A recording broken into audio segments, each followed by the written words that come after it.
I think in a way, we can look at overthinking as a not a gift, but you can look at it as a sort of advantage to understanding, seeking, and embodying true presence. Because if you're an overthinker, that means you are forced to understand the fact that you are not your thoughts. You are forced to learn the lesson over and over again that the voice inside of your mind is not an accurate representation of who you are. So for an overthinker, if they don't understand that they are awareness, they're going to suffer. Whereas someone else could maybe sort of string along and they'll live life, engaging with thoughts, whatever it may be, but they may never experience true blissful presence. And for those of you, and we've all experienced it at some point in our lives, it's often described as, the flow state or anything like that. True presence is the sort of embodiment of no thoughts. It's living in the moment. It's not seeking another moment. It's not seeking a moment that has passed. And it's not seeking anything other than what is occurring in the present. It's being totally with it. It's being fully with it. There's nothing else to do. There's nowhere else to be. There's nothing to think. There just is. It's not that all of your answers have suddenly come in the rush of a present moment, but rather all of your questions disappear in the face of living with presence. So for an overthinker, they're going to continue to engage with these thoughts over and over again, and they'll probably hear the term "you are not your thoughts" many times before it fully rings true. They will be forced into stripping their inner voice of that belief. And as soon as that belief is fully stripped away, they can begin to engage in a sort of living that is aligned with awareness and pure presence and consciousness rather than that of the mind. Because if you are living constantly engaging with the voice in your mind, you're not truly living in reality. You're living in a distorted, reflective, always sort of looking through the mirror type of reality because nothing is as it truly is in that world. It's as you think it, it's as your opinion deems it. And we can see a lot of times, and for much of society that is still trapped in the sort of egoic thinking mind. And this doesn't mean that we are free of it or I am free of it, but we can realize that most of the things that are wrong and many of the problems are due to an association with thoughts. So someone might have a bad perception of who they are. They might think they're a bad person because they think bad thoughts, but that's not the case at all. What the case is for some reason, one reason or another, biologically, you are preconditioned into receiving an excess amount of thoughts that carry sort of scary emotions. And the only reason that these are repeating, obviously, is because of your reaction to them. So I'm not sure if it is because people don't receive as many bad thoughts, or it's because they sort of inherently know that it's just a thought and they don't have to take it too seriously. I don't know whether it's true, but whatever the case may be, there are those who are seemingly preconditioned into experiencing a lot of negative thoughts and sort of falling victim into believing that the voice in their mind that says horrible things is a representation of who they are as a person. I think for the overthinker, what a great solution is, and what I mention all the time, is that we need to find peace in living. Some people can find peace in going under a heavy blanket and watching a movie and maybe even playing with their imagination and existing in their thoughts, and everything is pretty lighthearted. But for those of us and for those of you who are experiencing negative thoughts and thoughts that you don't wish to have, you are forced into finding peace in life itself. And this is a blessing, not a burden, because in removing belief from thoughts, in understanding mindfulness at a deep level, you get to exist in a depth of consciousness that is not accessible to those who do not come to the realization that they are not their thoughts. So I would say instead of cursing at the world for, the cards that you were dealt neurologically and psychologically, I would say just see it as an opportunity to exist in a more radical state of presence.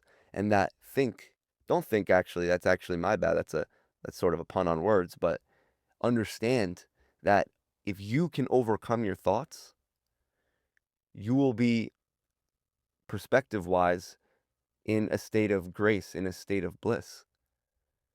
Because flow state, for those who are constantly suffering from their thoughts, is like a breath of fresh air when you've been underwater for however many years. When these thoughts come, you have to really focus on not paying attention to what they say. Because if you get hooked and sort of clickbaited by what the thoughts say, then you're playing in the wrong game. They've already got you. You've already lost. It's not what they say that matters. It's what is the emotion that is being triggered as a result of that thought. Once you realize this, you can start to see, okay, a thought just came into my mind about a future scenario prediction, whatever it may be. This thought is causing me fear. It's making me scared. It's wanting me to turn my back to life and to sort of hibernate and cower away from all of life's possibilities. So then we notice the fear, we see the emotion, and we say, okay, there's a direct correlation between my thoughts and the emotion that I'm struggling with. See the emotion, feel the emotion, and sit with the emotion. Get used to the emotion. Get so accustomed to how the emotion feels in your body that you can start to actually move through life while that emotion is still there, showing our mind and showing our nervous system that even if a bad thought hooks us even for a moment and it triggers an emotional reaction out of us, there's still not really a point in sending these thoughts because it doesn't deter the way we move forward throughout our day. And that sends a really great message to the mind. Because if you're not letting those thoughts deter you into taking a different course of action, this shows your mind that the thought isn't valuable, even though the emotional impulse is still being ignited. And this is where people sort of start to think it's impossible, right? Because they say, how can I control my reaction to the thought, even if I don't engage with it in a sort of linguistic, conversational way? The emotional part of it, how scared I am of it, is still so prominent. And to that, I say, I understand what you mean. And you're right. It could take a while to just sort of build a desensitization from thoughts and emotions alone in the mental sphere. But I want you to prove to your mind through actions, actually, that these thoughts are of no importance and that these emotions are not going to weigh you down. Because the mind learns from what it sees, from what it observes. It's using our eyes to see, it's using our ears to listen. And from that, from these new experiences and from all of the things that it observes and listens and hears, through all of this, it forms an association and it forms a system and an algorithm from which it will operate. So the key is we don't have to go in there ourselves and change the mind. All we have to do is change what the mind is taking in. So yes, when the thoughts come, obviously don't react to the thoughts. You can't play and talk to the thoughts back and forth. I mean, that's rule number one. If you're doing that, you're operating at sort of the lowest kind of position that we could be. We have no sort of leverage at all. If you're going to spend your time arguing with thoughts instead of going for a walk, instead of doing your passion, instead of meeting with friends, then we need to get out of that sort of position immediately. Stop conversating with thoughts. And if you catch yourself conversating with thoughts, bring yourself back to the present moment over and over and over. You guys who listen to me often, you know I say this. It's a boring, simple, but difficult practice, but it's actually going to change your life rather than all the false promises of all these other crazy alternative methods. It's simply bringing your awareness back to the present moment away from those thought loops over and over and over. And through this, the emotions come into play. And the emotions are a bit more difficult because the emotions are real. You know, we feel real fear, we feel anxiety, we feel sadness, we feel scared of what may happen. But the key is to not listen to these emotions, especially when they're ignited by these thoughts.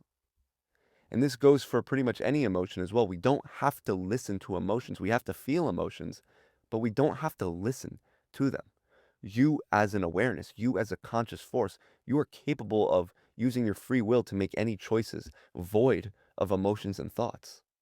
Thoughts are complete nonsense. They're complete BS. Emotions do hold some value.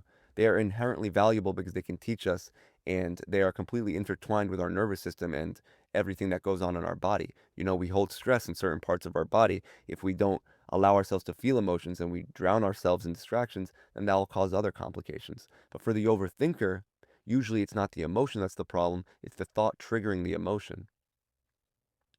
So what we need to do is, of course, we need to find peace, we need to find comfort in living life.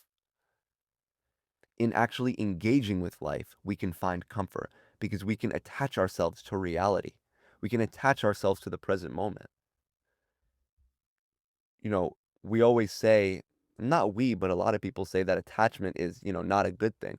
And for the most part, that's pretty true. Detachment can bring you a lot of peace. It can bring you a lot of, I guess, spiritual fulfillment. But if there's one thing to attach to, it's to the present moment. It's to reality. Because once that's gone, then it's all over anyway. There's nothing else to do anyway except just let go of it all. So if we're going to attach ourselves to anything, we should attach to our ability to live in the present moment. If you become obsessed with living in the present moment, if that obsession that you used to use to sort of imagine dangerous scenarios and imagine fearful scenarios, if we use that same sort of part of our brain, that obsessiveness, to obsess over living in the present moment, our life will radically change. And I'm not saying that's the answer. I'm not saying we should obsess over living in the present moment. But I'm saying if you are going to obsess anyway, obsess over the practice of bringing yourself into the present moment. If your thoughts, whether they're irrational, whether they're scary, whether they're horrible, disturbing, whatever they say, whatever you don't choose for them to say, but they still say in your mind and they still sort of trigger you emotionally, whatever they say, if we can become sort of obsessed with every time that happens, bringing ourselves back into the present moment, we are going to force our minds to make a change. You need to want to be free so bad that you will become so in tune with the practice of bringing yourself out of thought loops into the present. You don't care how many times it takes. If you want to live in the present moment, if you want to experience the bliss and the peace and the happiness of living in the present moment, if you don't want to be strangled by thoughts, if you don't want to be controlled by thoughts anymore, you have to will it into existence. And that's what a lot of sort of guides, I guess, don't tell overthinkers. Everything, when they tell you about your thoughts, everything is about showing grace, everything is about letting them pass like a cloud in the sky. And all that is true, but you can't forget, you gotta want it. You have to want to be free. You can't let these thoughts hold you down any longer. You can't let them weigh on your existence. And you should use this willpower, this motivation that you have in your heart, this fire that you want to be free so bad. Use that and fuel that into the practice of bringing yourself back into the present moment. Use that to fuel an unwavering sense of mindfulness because living in the present moment takes resilience. You need to be able to hear any thought. Any thought can come into your mind like an assortment of candies in a gumball machine or a candy machine. Any candy, any gumball can come down, any thought can appear. It doesn't matter to us because we've detached. We know our thoughts are not real. We know our thoughts are BS. It's just noise. So now imagine that freedom where you can hear anything in your mind and it doesn't affect you. That's real freedom because now no longer is your peace hanging on by a thread. No longer is your peace one thought away from being anxiety, from being a spiral of fear. That's no longer the case because you've built a desensitization to thoughts. So to the overthinker, I encourage you to see that maybe the cards that you were dealt were truly a blessing to experience a deeper and more profound presence. That maybe you weren't burdened by your thoughts, but the thoughts that you experience are a constant wake-up call to your true potential and to what is truly possible if you can detach and remove the belief from your thoughts. Do you ever ponder to yourself what you can be capable of if it weren't for the fearful thoughts? If it weren't for that fear and anxiety, how powerful can you be? How magnetic can you be? I bet you think that to yourself all the time. And that's not a distant fantasy. That's reality. That's the real you. That's your higher self sort of coming into the picture and pulling on your heartstrings and saying, if you can detach from these thoughts, if you can go beyond these thoughts, you will experience a state of being that many cannot. And thus comes the privilege and the blessing of maybe being an overthinker. So there's sort of two things that we can hold on to and sort of, I guess, learn from this episode. And that is use your obsessive nature to fuel a constant willpower desire to live in the present moment. And that will create the most radical change you've ever seen in your life. And number two, we can use our actions, decisions, and choices to show our mind that we are no longer deterred by the heavy emotions that the thoughts cause. These two in unison will create a huge difference. A huge difference. I'm not going to say this is all you need, but it's very dang close. And that will show you that when you step outside and the birds are chirping and the leaves are blowing and the green trees are finally blooming after a long winter, whatever it may be, you could actually be there in reality. And you see that when you step outside, all those dangerous, crazy scenarios that your thoughts are constantly conjuring, all those predictions, all that, none of it is real. When you step outside and the birds are chirping and the silence of, an uncrowded street is where you find yourself, you see that nothing is really happening. There's nothing really going on. And this is the way we were meant to live. If you guys enjoyed this podcast, be sure to let me know. Send me a DM. Let me know what you guys want to see. Do you guys want to see guests? Do you guys prefer when it's just me? I know we haven't tried it yet, so maybe we can try it. To send me topics you guys want me to talk about. And if you're listening on Spotify, thank you for the support. I appreciate you for listening. If you're watching on YouTube, make sure to subscribe. And I thank you for watching. You can find my books at shop-kinzer.com as always, or on Amazon. And thank you guys. I'll see you in the next one.